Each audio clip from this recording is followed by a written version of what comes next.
Before we get into it, let's talk about fiber for a second. Most of us have heard it's good for us, but what does it actually do? Fiber is essentially the part of plant foods like fruits, veggies, and grains that your body can't digest. But just because it's indigestible doesn't mean it's useless. Far from it. There are two types of fiber, soluble and insoluble. Soluble fiber dissolves in water and forms a gel-like substance in your gut. It helps lower cholesterol and stabilize blood sugar. Insoluble fiber, on the other hand, adds bulk to your stool and helps things move along. Together, they're like the dynamic duo of digestion. All right, Alex, I know you've got some reservations about fiber. Can you share your perspective? Yeah, so here's the thing. I've tried to add more fiber to my diet in the past, and honestly, it didn't go well. I felt bloated, gassy, and just uncomfortable. It made me wonder if fiber is really worth the trouble. I get it, Alex. Those are common concerns, especially for people who are new to eating more fiber. What you experience is your gut bacteria adapting to the change. When you eat more fiber, you're feeding those bacteria, which then produce gas as a byproduct of fermentation. It's totally natural and usually temporary. Wait, Jamie, can you elaborate on this? Why do gut bacteria ferment fiber, and is this a good thing? Great question, Alex. Fiber is a prebiotic, which means it feeds the good bacteria in your gut. These bacteria ferment the fiber and produce short-chain fatty acids, SCFAs, like butyrate, which reduce inflammation, improve gut health, and even enhance immune function. Think of it as your gut's way of saying, thanks for the meal.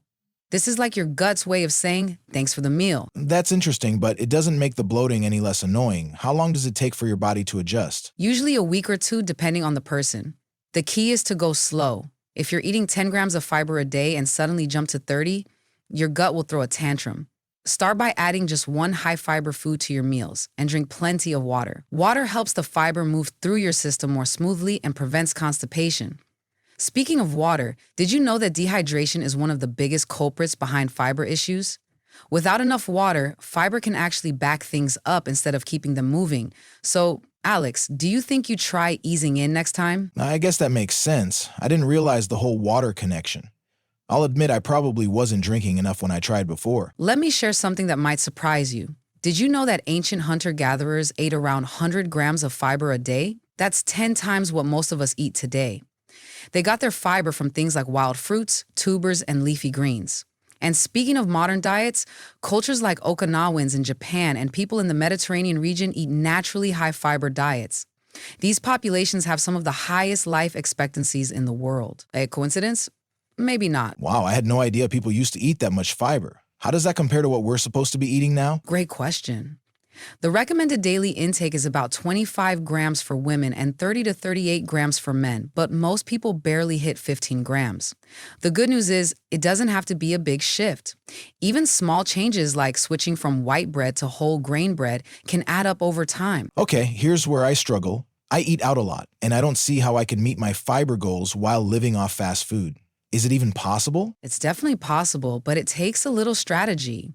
For example, many fast food chains now offer customizable options. At places like Chipotle or Qdoba, you can add extra beans, fajita veggies, and guacamole to your bowl or burrito. That's a fiber-packed meal right there. And what about breakfast? Are there fast food options for people who want to start their day with fiber? Absolutely. Many places offer oatmeal with fruit or whole grain bagels. Starbucks, for instance, has a whole grain oatmeal option that's a solid choice. But what if I'm craving fries or a burger? Can I still sneak some fiber into that meal? Of course. Swap the fries for a side salad or baked potato. Add extra lettuce, tomato, and avocado to your burger. Small changes add up. And let's not forget portable snacks. Carrying a bag of almonds, trail mix, or even an apple can turn a fiber-light fast food meal into something more balanced. All right. I'm starting to think this might be doable after all. Before we wrap up, let's talk about some benefits of fiber that you might not know about. Did you know that fiber feeds your gut bacteria, which in turn produce compounds that help regulate your mood? It's called the gut-brain connection. Wait, are you saying eating fiber can make me happier? Exactly. When your gut bacteria are healthy, they produce short-chain fatty acids that reduce inflammation and boost your brain health.